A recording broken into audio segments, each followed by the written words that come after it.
Midterm's coming up on Monday, so a lot of work to do this weekend to be ready for it.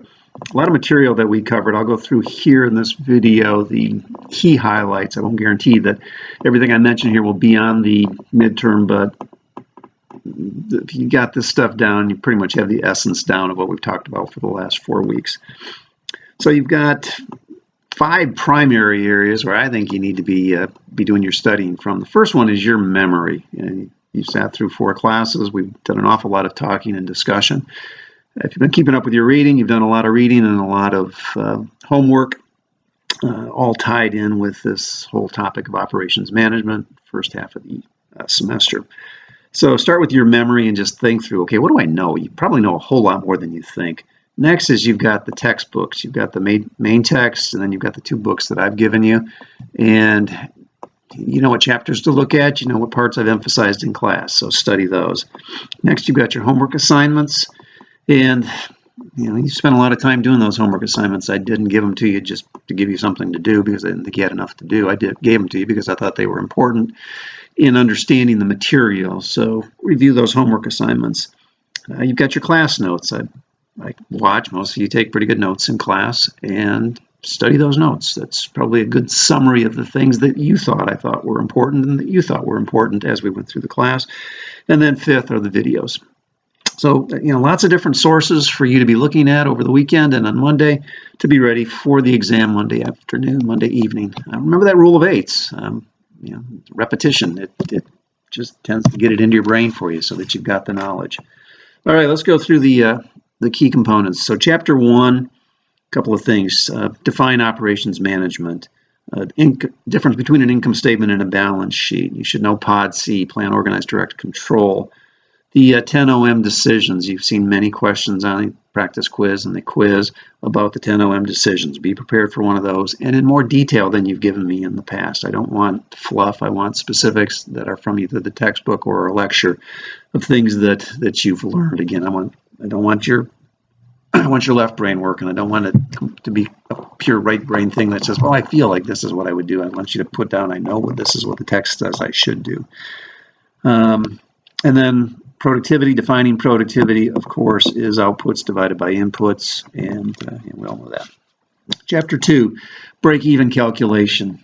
You know that. I think now about the back of your hand. The basic calculation for break-even is fixed cost divided by 1 minus variable cost percentage. You can do it for dollars. You can do it for units.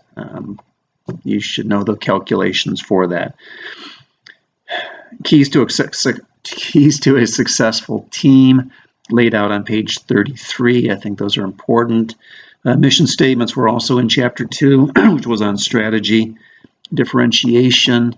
We've talked about this a lot. So how do you differentiate yourself? By taking your costs down, taking your quality up, and being responsive to customers all at the same time.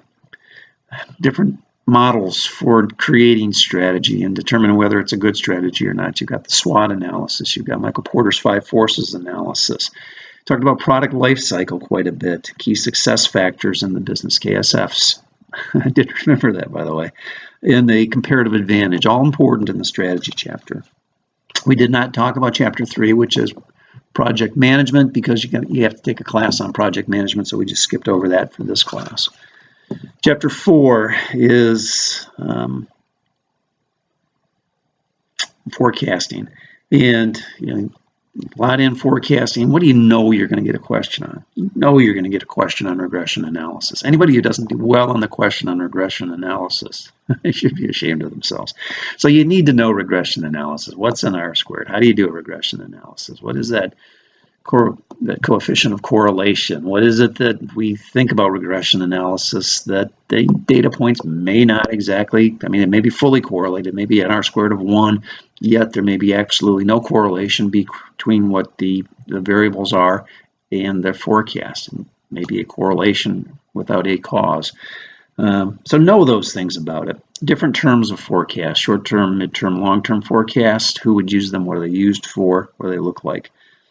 Qualitative forecasting tools. What did we talk about? The Delphi technique is one of my favorites, so you should be prepared for a question about that. What is the Delphi technique? the forecast that we did in class last week, where I laid out volumes, and we were forecasting the salary. You had X dollars, X number of volumes. Productivity was Y. You had a cost of labor of this much. Labor was X percentage efficient. What's the forecast for a 28-day period of the salary expenses for that scenario? You should be able to do that. I'm not getting you past 8th grade math here, so I'm a man of my word. Chapter 5, second law of thermodynamics. You should know that. Grow or die, basically. Product by value analysis. And, to do that well, it's at the beginning of chapter 5, you need a decent management accounting system. So what is product by value analysis? It's, what's my product profitability? Am I making money on this or aren't I? The 80-20 rule, which is also the Pareto principle, which is, typically 80% of your profits would come from 20% of your products. And that's kind of the way the world works. You go to a picnic, 20% of the people eat 80% of the food. So, know that stuff, and know that you have to have a good cost accounting system, management accounting system to be able to do that. That's outside of the financial accounting system. Figure 5.3, we stopped in class and we did an exercise on that. That's the one where we go from the concept down to the evaluation stage of a new product introduction. You should know that. We talked in that chapter also about keeping quality, moving quality up, moving costs down. Chapter 6 on quality, and also chapter, whatever it was, 2 in my book, I think it was, on quality. You're going to get a question on Juran and Deming. I'm keen on those guys. They're the people that did the work that most, and this was back right after World War II, that most of us are still using today. So they're important. You should know those guys. You should know the work that they did, and you should know the difference between the two. Deming was very process-oriented and believed very much in systems that drove quality into the entire operation. Juran believed that too, but he thought quality should be more dependent on the customer and customer-focused. If you read my chapter, when you read my chapter, you can tell I'm kind of more of a fan of Juran than Deming, but that's okay. They're both, I think, very important in the world of quality. So you should know that. ISO, you've got ISO 9000, ISO 14000, etc. You should know what that is. You've got Six Sigma. You should know what that is. You should know what a sigma is. You should standard deviation. You should know how to do a fishbone diagram and what that is. Look it up online if you want some other examples. There's hundreds of them online. Employee empowerment is one that I am really keen on. The story of Warren Buffett and him allowing his employee to keep his job after he made a huge mistake.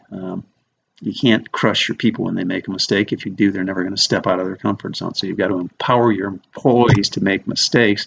A lot of people say they do that, but in reality they don't, because as soon as they make a mistake, squish them like a bug. So they're not really empowered. So you've got to empower your employees, and then you got to stand behind it too. And then we have the Deming wheel in that chapter 7.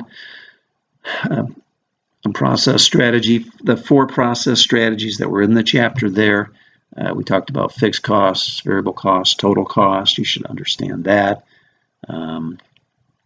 There's a section on page 288, excuse me, on process analysis and design. And I like that whole section there. It starts on 288. It goes for a few pages, so make sure you're focusing on that. Chapter 8, key success factors. On figure 8.1, you should know that. You should know what those are. Figure 8.2, decision points financially for choosing a location. And that was the one where they were looking at Brussels and Lisbon and a couple of others, where basically you've got a fixed cost that tends to be higher fixed cost, but then your variable cost per unit tends to go down, and vice versa. And at what volume level do you choose to spend more on fixed costs to reduce your variable cost? You should be able to do that math. It's pretty simple. Theory of constraints out of my book. I'm big on that. There's what is it? Be able to define what a constraint is. Define how to identify where your constraints are before you blow up space shuttles or you blow out oil wells in the Gulf of Mexico. What are your constraints? And figure it out. Figure out a way to know it. A lot of engineering work for these major things, and on minor things, know where your key challenges are. Fix them before they become an issue. Example in the book about one of my clients that they had a major constraint, but it wasn't a constraint of something they had. It was a constraint of something they didn't have. They didn't have a CRM to do their job. So the constraint was not an issue with, we've done this and this is not working. The issue was we haven't even done it yet. So constraints can come in a lot of forms and fashions. You got to be smart enough to figure it out. The process in table 4.2, I think that's important, which is, once you've had an issue, what's the process you go through to make sure you never have that issue again? And that's laid out pretty clearly in 4.2. Chapter 9 on layout strategy, you've got page 374. You've got some 5 ideas there on layout strategy, and what's the overall objective, and that's retail. You've got the overall objective of layout strategy 2, which is efficiency, which is what operations management is all about. We're getting towards the end. Hang in there with me. Chapter 10, human resources. And what are we going to talk about there? Human resources. Biggest deal in human resources is hire right. If you got the right people in place, being a manager is a pretty dang easy job. If you got the wrong people in place, you're a glutton for punishment because you'll never get it. It'll never be easy. So hire right. How do you do that? We walk through that in class. Know those things. One of my adages is slow to hire, quick to fire. And a lot of people do it just the opposite. I don't know why, but they do. Well, nobody likes firing people, and I've said many times in class on videos that we're always human, we're always compassionate, we always keep the self-respect of the individual that we have to let go, but we're not doing anybody any favors if we keep the wrong person in the job. We talked about job design. Key primary things there is a good job description. It's good goals for the individual. It's KSF, key success factors, KPIs, key performance indicators. It's core scores. It's whatever you want to call it in your organization. But it's something that tells the individual either I'm happy or sad with my performance level. We've got the goal setting theory of motivation, which I mentioned in the last video on human resources, but there's 4 sides to that. Goals specificity, you've got specific goals, goal definition, you've clearly defined the goal, goal acceptance is the 3rd one, and then feedback is the 4th one. So the goal setting theory of motivation, you've got good solid goals that people understand and people are working towards in a way that they're not just saying, okay, I'll do it, boss, but they're saying I'm committed to it. And then self-directed teams. Chapter 11 on supply chain. What's the objective of a supply chain? The chart they had there on cost cutting versus revenue growth at the beginning of the chapter I thought was pretty telling. You've got sourcing strategies and how you might use that. That's in the chapter. On page 152 of my first book, you've got the Walmart standards for their supply chain. Look at those. I mean, they're very interesting. It's well done. The automated process of ordering into the supply chain, automated being computer algorithms that essentially know what the inventory levels are, and they place an order without a human being having to go through and place the order. And then lastly, we had the inventory turnover ratio, which of course is cost of goods sold divided by the average inventory level. That's the longest video I think I've ever done, 14 minutes. You guys study hard, and we'll see you on Monday.